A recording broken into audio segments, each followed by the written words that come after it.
Hi, welcome back to Vola Tv. It's Friday the 5th of February. I'm Barry Wright, Deputy Head Teacher at the school, and I'm joined today by two other DHTs, Fiona Palin. Hiya Fiona, how are you? I'm great, thanks Barry, hello. Hiya, and I'm also joined by Matt Hooper. How are you, Matt? I'm great, Barry, thanks very much. Now, it's lovely to be joined by Fiona and Matt today, but I'm even more excited by the fact that we're joined by four of our students from the school who are going to tell us a wee bit about their experiences during lockdown and some of the things that they've been involved in. But to start, Mr. Hooper, you've got a little bit to tell us about some of the announcements that have been made this week by the government.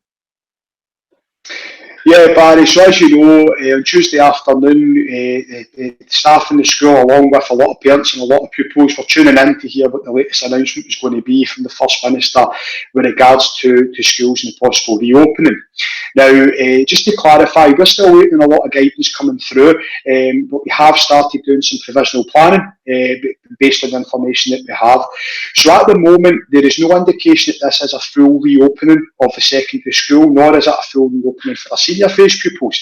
The purpose of this is basically it's an exemption to the current lockdown rules for only that small number of pupils who are learning in a practical subject. So in other words, if they've got learning to do that cannot be completed remotely, they will be allowed to return to school to take part in that learning. So I'm thinking subjects like music, subjects like art, where the young people need to be in to access the materials and to actually carry out the practical elements of their learning, which are key parts of their assessment towards a final grade. So we are looking at plans at the moment around how we're going to actually do that. We are very, very keen not to have any impact on the remote learning provision that's in place just now, because at the moment we're very pleased with the remote learning provision. A huge well done to all the staff who are delivering a huge variety of lessons, and our young people are really enjoying this. We can tell that by the amount of engagement that we've got. So more information will follow over the coming weeks, but we won't be able to confirm anything until Scottish Government confirm the position on the 16th of February.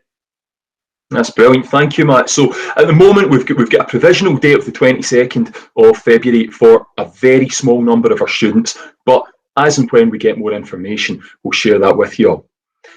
Now, Fiona, I know you're doing a lot of work at the moment on engagement, and you've got some good news for us. Yes, Barry, we are closely getting feedback from the members of staff, feeding in all the data on how pupils are getting on engaging across all their subjects. Today I've been studying the S1 and S2 data, and we're looking to recognise the success of some of these great engagement activities by hopefully sending some praise letters home. So that's one thing that we're looking at.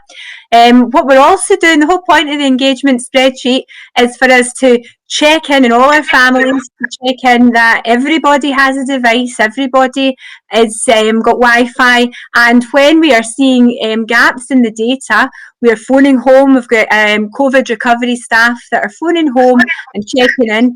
What we're actually finding is a big problem is we're getting the data, and pupils are doing the work, pupils are engaging, but what they're forgetting to do is submit their work. So that is something we've got the COVID recovery teachers talking over, supporting families that way and pupils.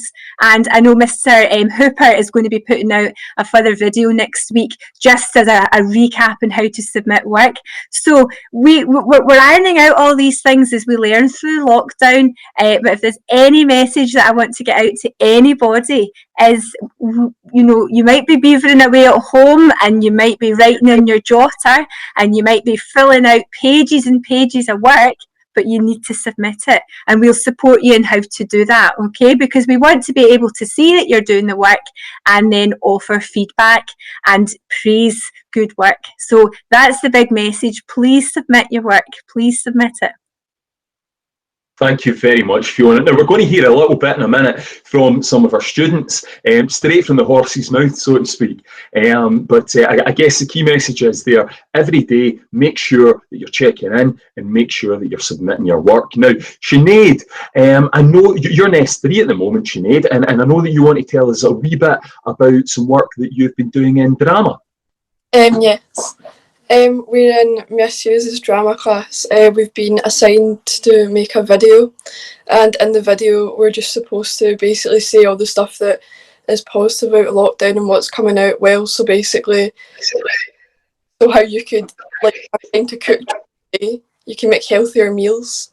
You can go out walks, so you can maybe make yourself healthier that way. And then I suppose you have more time during the day because you don't need to walk home from school and stuff. And it's good. And we have been assigned partners, and we've just to edit the video together and submit it. So we're just to do that on the positives. That's brilliant, and that's the thing, I guess, Sinead, that it's such a difficult time at the moment for so many people. It's so important at the moment that we all pull together as a school community. But I guess the flip side of that is that we do have a wee bit more time in our hands. It's lovely to hear that that's something that you're doing a wee bit of work on in drama with Miss Hughes. Thank you for that. Sammy, you're in S1 at the moment, so I guess I guess the end to primary 7 was quite disrupted for you, and now S1, there's been a few things going on. But could you tell us a wee bit, Sammy, about some of the things that you've found most difficult during lockdown, working from home? So sometimes there's like files that my teachers have put up that I can't access. So sometimes that's quite difficult to sort of handle. But then I just sort of contact my teacher to tell them that I can't see it. Like I tell them that like via the Google Classroom or via email, and they usually help me. That's brilliant. Okay, so I guess the big message there, Sammy, is that sometimes when we're using technology, it doesn't work. And the key thing there is that if anyone's at home, the message you'd be giving all of your other classmates at school and all the other students at Vale of Leven Academy is that when things don't work, don't worry. Just let us know via Google Classroom or via email or by phone in the school, and someone will help you. And that's been your experience. Yeah. That's brilliant. Thank you, Sammy. Now, Bethan, you're in the same boat to Sammy, in the you've had your primary 7 and S1 so far. There's been a few changes to what would have been happening normally had there not been a lockdown. But can you tell us a wee bit about some of the positive experiences that you've had? I think getting to communicate with our teachers on the Google Classroom and in Google Meets has been really useful to the students. Great. Okay, so that bit where there's live lessons and we're kind of seeing each other's faces, a wee bit like we're doing just now, but in a classroom. Have you found that quite useful? Yes, because I think we get a better understanding of the work when it's being talked through instead of reading over files. Yeah, absolutely. There is a bit about that, isn't there, when we're learning. Sometimes we have to do work where, we're sitting and it's quiet and we've got our heads down, but I think we all enjoy learning a wee bit more when we're talking about it and when it's a wee bit more active. And has that been your experience, Bethan? Yeah, I think also when in Google Meets we have the chance to ask questions, which is also really good. Terrific. Thank you very much, Bethan. Now, we've got Gemma Russell, one of our school captains, joining us today as well. And Gemma, your experience, I suppose, is a wee bit different because you're at the other end of the school. You're at the point now where you're beginning to think about what comes next after school. But could you tell us a wee bit, Gemma, about your experience of lockdown and online learning from a senior student perspective? Yeah, so obviously our exams have now been cancelled for this year.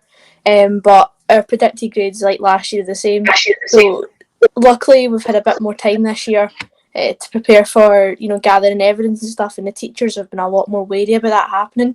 So throughout the year since August I've been collecting a lot of work that could be used as evidence. It does take a little bit of pressure off us this time of year, but the thing that we've had in the past few weeks is a lot of assessments because obviously prelims were postponed, so that's the one thing this end of remote learning was a lot of assessments, so it's a bit stressful in some parts. But one thing I've really enjoyed actually is it's a really good taster for what university and college is going to be like next year. It's a lot more independent and you've not got teachers there 24/7 over your shoulder helping you. It's really a good way to get a bit more independence and prepares us a bit more for what next year and the years after are going to be like. Great, and independent learning, something that we really work on, really work hard on as a school. So it's terrific to hear that you feel you're developing your independent learning skills during this lockdown. Well, thank you, all of you. Sammy, Sinead, Bethan and Gemma, thank you so much for joining us. And Matt and Fiona, thanks for the information that you've shared with us again today. So that's all for Vola TV this week. We'll see you again next week. Cheerio.